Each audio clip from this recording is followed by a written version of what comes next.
ये जो उन्होंने रास्ता चुना है ना, औरों की लकीर छोटी करने का, लोकसभा के बाद भी जो उनके साथ थे वो भी भाग रहे हैं, तो उनको पता चला गया ये तो हमें भी मार डालेंगे। और यही उनकी नीतियों का परिणाम है कि आज ये हाल हो गए हैं कांग्रेस में।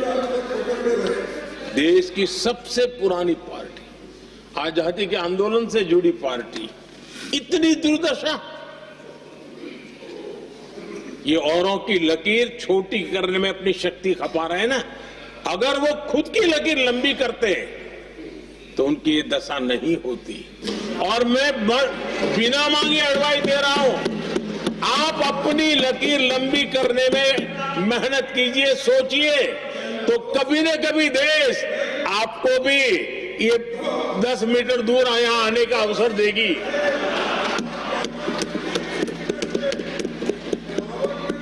आदरणीय सभापति जी, बाबा साहब ने एससी एसटी समुदाय की बुनियादी चुनौतियों को बहुत बारीकी से समझा था, बहुत गहराई से समझा था, और खुद भुक्तभोगी थे, इसलिए दर्द भी था, पीड़ा भी थी, और समाज का कल्याण करने की का एक जज्बा भी था। और बाबा साहब ने एससी एसटी समुदाय के आर्थिक उन्नति के लिए एक स्पष्ट रोड मैप देश के सामने प्रस्तुत किया था। उनकी बातों में प्रस्तुत होता था। और बाबा साहब ने एक बहुत महत्वपूर्ण बात कही थी, मैं उनका कोट पढ़ना चाहता हूं। बाबा साहब ने कहा था, भारत एक कृषि प्रधान देश है, लेकिन दलितों के लिए ये आजीविका का मुख्य साधन बन ही नहीं सकता। ये बाबा साहब ने कहा था। उन्होंने आगे कहा था, और इसके कई कारण हैं। पहला, भूमि खरीदना उनके सामर्थ्य से बाहर है। दूसरा, अगर उनके पास धन भी हो तो भी उनके लिए भूमि खरीदने का कोई अवसर नहीं है। बाबा साहब ने ये एक एनालिसिस किया था, और इस परिस्थिति का एनालिसिस करते हुए उनको तो सुझाव था, उन्होंने आग्रह किया था कि दलितों के साथ, हमारे आदिवासी भाई बहनों के साथ, वंचितों के साथ ये जो अन्याय हो रहा है, ये जो मुसीबत में जीने के लिए वो मजबूर हो रहे हैं, तो इसका एक उपाय है, देश में इंडस्ट्रियलाइजेशन को बढ़ावा दिया जाए। औद्योगिकरण के पक्षकार थे बाबा साहब, क्योंकि औद्योगिकरण करने के पीछे उनकी कल्पना साफ थी। स्किल बेस्ड जॉब्स और एंटरप्रेन्योरशिप के लिए, आर्थिक आत्मनिर्भरता के लिए दलित, आदिवासी, वंचित समूहों को एक अवसर मिलेगा, और उसे वो उत्थान का एक सबसे महत्वपूर्ण हथियार मानते थे। लेकिन आजादी के इतने सालों के बावजूद भी, इतने साल कांग्रेस को सत्ता में रहने का अवसर मिला, तब भी बाबा साहब की इन बातों को पर गौर करने का भी उनको समय नहीं था। उन्होंने बाबा साहब की इस विचारों को पूरी तरह खारिज कर दिया। एससी एसटी समुदाय की आर्थिक लाचारी बाबा साहब समाप्त करना चाहते थे। उसे कांग्रेस ने ऐसा उल्टा काम किया कि उसको गहरा संकट बना दिया। आदरणीय सभापति जी, 2014 में हमारी सरकार ने इस सोच को बदला, और हमने प्राथमिकता देते हुए स्किल डेवलपमेंट, फाइनेंशियल इंक्लूजन और इंडस्ट्रियल ग्रोथ पर हमने जोर दिया। हमने पीएम विश्वकर्मा योजना बना करके समाज का वो तबका जिसके बिना समाज की रचना ही संभव नहीं है, और हर गांव में छोटे छोटे रूप में बिखरे हुए समाज, जो पारंपरिक कार्य करने वाले हमारे विश्वकर्मा भाई बहन, लोहार हो, कुम्हार हो, समाज के सोनार हो, ऐसे सारे जो वर्ग के लोग हैं, पहली बार देश में उनके लिए कोई चिंता हुई और उनको ट्रेनिंग देना, टेक्नोलॉजिकल अपग्रेडेशन के लिए नए औजार देना, डिजाइनिंग में उनको मदद करना, आर्थिक सहायता करना, उनके लिए बाजार उपलब्ध कराना, ये सारों दिशाओं में एक विशेष काम हमने अभियान चलाया हुआ है। और समाज का ये वर्ग है जिसकी तरफ किसी ने ध्यान नहीं दिया, और समाज नियंत्रण में जिसका महत्वपूर्ण रोल है, उस विश्वकर्मा समाज की हमने चिंता। आदरणीय सभापति जी, हमने मुद्रा योजना शुरू करके जिन लोगों को पहली बार उद्यम के क्षेत्र में आना था, उनको निमंत्रित किया, उनको प्रोत्साहित किया। बिना गारंटी को लोन देने का एक बहुत बड़ा अभियान हमने चलाया, ताकि समाज में ये बहुत बड़ा समुदाय है जो आत्मनिर्भरता के अपने सपने को पूरा कर सके, और उसमें बहुत बड़ी सफलता मिली। हमने एक योजना और भी बनाई, स्टैंड अप इंडिया, जिसका मकसद था एससी एसटी समुदाय के हमारे भाई बहन और कोई भी समाज की महिला, उसको बैंक से 1 करोड़ रुपए का बिना गारंटी को लोन, ताकि वो अपना कारोबार। और हमने इस बार बजट में इसको डबल कर दिया है, और मैंने देखा है कि लाखों ऐसे नौजवान इस वंचित समुदाय से, या लाखों बहनें आज मुद्रा योजना के द्वारा अपना कारोबार करना शुरू किया है, और खुद को तो रोजगार पाया ही, लेकिन उन्होंने किसी 1-2 और लोगों को भी रोजगार दिया है। आदरणीय सभापति जी, हर कारीगर का सशक्तिकरण, हर समुदाय का सशक्तिकरण, और जो बाबा साहब का सपना था उसको पूरा करने का काम मुद्रा योजना के माध्यम से हमने किया है। आदरणीय सभापति जी, जिसको किसी ने नहीं पूछा उसको मोदी पूजता है।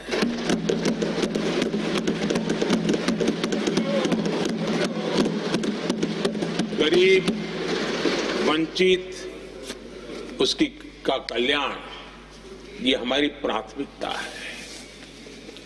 इस वर्ष के बजट में भी आप देखिए, लेदर इंडस्ट्री, फुटवेयर इंडस्ट्री, ऐसे अनेक छोटे दायरे के विषयों को हमने स्पर्श किया है, और इसका सबसे बड़ा लाभ गरीब और वंचित समुदाय के लोगों को मिलने वाला है, जो इस बजट में घोषणा की।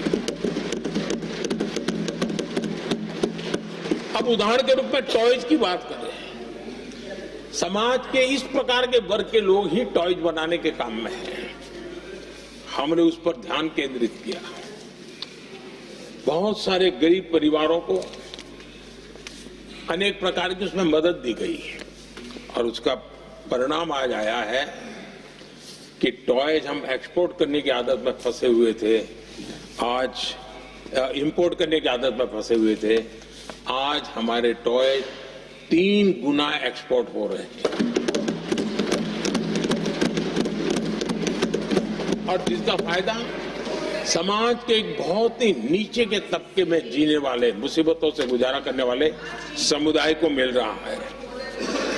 आदरणीय सभापति जी, हमारे देश में एक बहुत बड़ा समुदाय है, मछुआरा समुदाय। इन मछुआरे साथियों के लिए हमने एक अलग मिनिस्ट्री तो बनाई, लेकिन जो बेनिफिट किसान क्रेडिट में किसानों को मिलता था, हमने वो किसान क्रेडिट कार्ड के सारे बेनिफिट हमारे मछुआरे भाई बहनों को भी दिए, ये सुविधा दी, अलग मिनिस्ट्री बनाई, इस काम किया और करीब करीब 40,000 करोड़ रुपया हमने इसके अंदर इंफ्यूज किया है।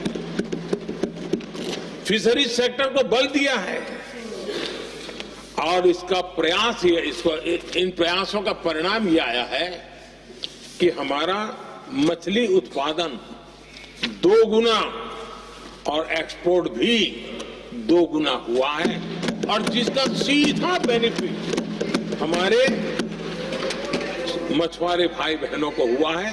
यानी समाज के सबसे उपेक्षित हमारे बंधु हैं, उनको हमने सबसे ज्यादा प्राथमिकता देकर के हमने काम करने का प्रयास किया है।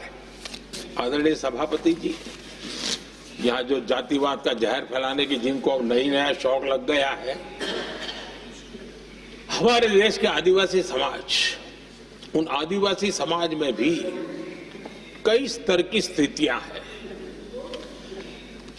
कुछ समूह ऐसे हैं जिनकी संख्या बहुत कम है और जो करीब देश में 200-300 जगह पे बिखरे हुए हैं और कुल आबादी उनकी बहुत कम है, लेकिन वो ऐसे उपेक्षित रहे हैं, उनकी बारीकियों को जाने तो दिल दहलाने वाली बात है।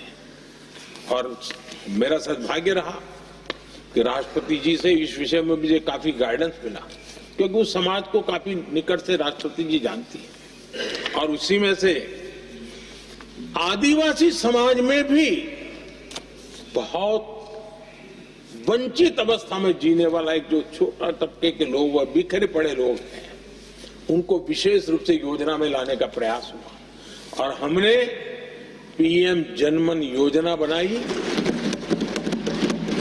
और 24,000 करोड़ रुपए ताकि उनको कुछ सुविधाएं मिले, उनके कल्याण के काम हो और वे भी सबसे पहले तो अन्य आदिवासी समाज की बराबरी तक तो पहुंचे और फिर पूरे समाज की बराबरी करने के लिए योग्य बने। उस दिशा में हमने काम किया है।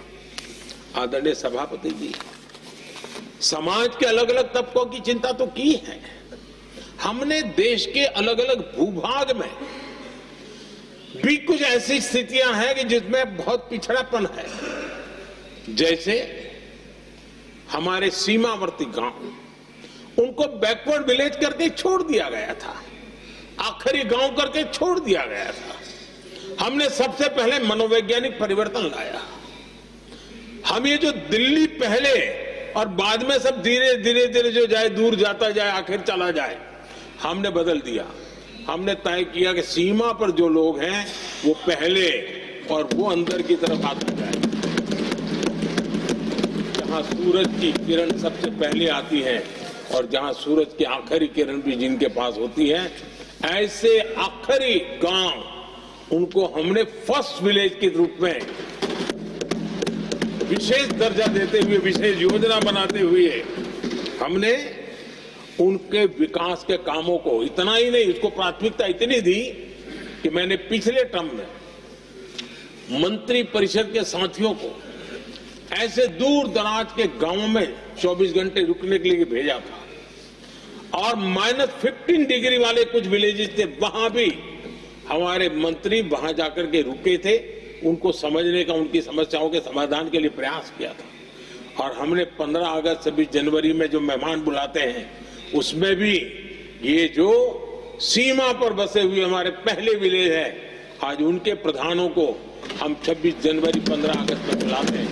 राष्ट्रपति जी के यहाँ एट होम में होते हैं, क्योंकि हमारी कोशिश है सबका साथ सबका विकास, और इसलिए खोजते रहते हैं कि हम किसको अभी भी पहुंचना बाकी है, चलो जल्दी करो। आदरणीय सभापति जी, वाइब्रेंट विलेज की योजना देश की सुरक्षा के लिए भी बहुत उपयोगी हो रही है, बहुत महत्वपूर्ण हो रही है और हम उसको भी बल दे रहे हैं। आदरणीय सभापति जी, राष्ट्रपति जी ने गणतंत्र के 75 वर्ष के मौके पर संविधान निर्माताओं से प्रेरणा लेने का भी आग्रह अपने अभिभाषण में किया है। मैं आज बड़े संतोष के साथ कह सकता हूं कि हमारे संविधान निर्माताओं की जो भावना थी, उसी का आदर करते हुए, उसी से प्रेरणा लेते हुए हम आज आगे बढ़ रहे हैं। कुछ लोगों को लगता होगा ये यूसीसी क्या लाए हैं, लेकिन जो संविधान सभा की डिबेट पढ़ेंगे उनको पता चलेगा कि हम उस भावना का यहां लाने का प्रयास कर रहे हैं। कुछ लोगों की राजनीति आड़े आती होगी, लेकिन हम संविधान निर्माताओं की भावना को जीते हैं ना, तब जाकर के ये साहस करते हैं और कमिटमेंट के साथ पूरा करने का प्रयास करते हैं। आदरणीय सभापति जी, संविधान निर्माताओं का आदर करना चाहिए था। संविधान निर्माताओं के एक एक बात से प्रेरणा लेने की थी, लेकिन ये कांग्रेस है जिसने आजादी के तुरंत बाद ही संविधान निर्माताओं की भावनाओं की धज्जियां उड़ा दी थी। और ये बहुत दुख के साथ मुझे कहना पड़ रहा है। आप कल्पना कर सकते थे कि जब देश में एक चुनी हुई सरकार नहीं थी, एक स्टॉप गैप अरेंजमेंट था चुनाव तक का, वो स्टॉप गैप अरेंजमेंट में जो बैठे थे महाशय, उन्होंने संविधान में संशोधन कर दिया आते ही। चुनी हुई सरकार करती तो थोड़ा भी तो समझ आता था, लेकिन उतना भी इंतजाम नहीं किया। और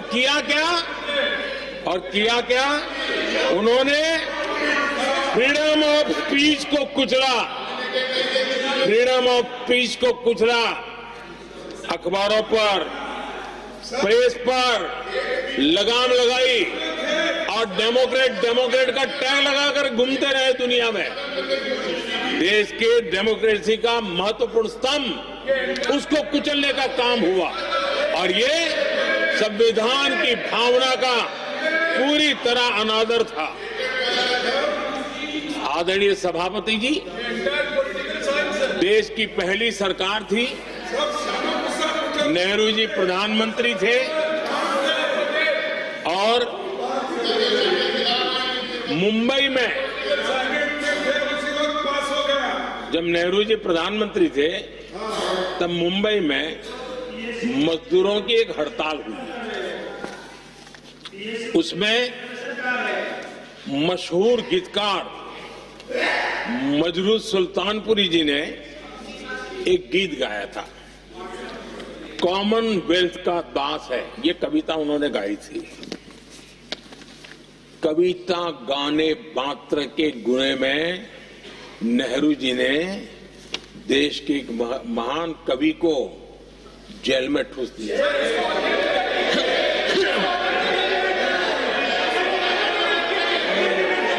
मशहूर एक्टर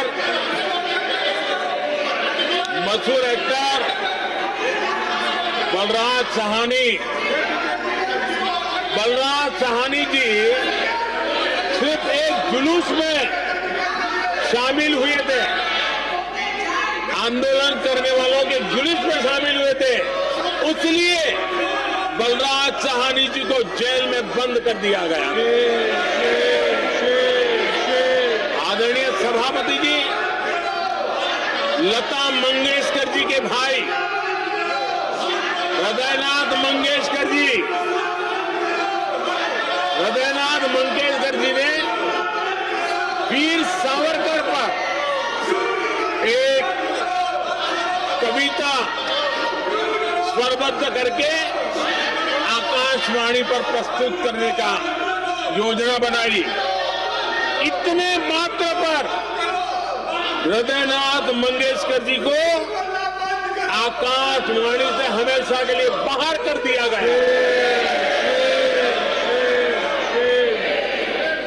आदरणीय सभापति जी, इसके बाद देश ने इमरजेंसी का भी दौर देखा है।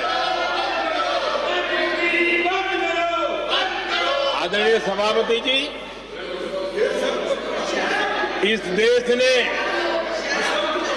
इमरजेंसी का भी दौर देखा है। संविधान की किस प्रकार से कुचला गया, संविधान के स्पिरिट को किस प्रकार से रौंदा गया, और वो भी सत्ता सुख के लिए किया गया, ये देश जानता है। और इमरजेंसी में प्रसिद्ध सिने कलाकार देवानंद जी से आग्रह किया गया कि वे इमरजेंसी का समर्थन करें पब्लिकली। देवानंद जी ने साफ साफ इमरजेंसी पर समर्थन करने से इनकार कर दिया। उन्होंने हिम्मत दिखाई, और इसलिए दूरदर्शन पर देवानंद जी की सभी फिल्मों को प्रतिबंधित कर दिया गया।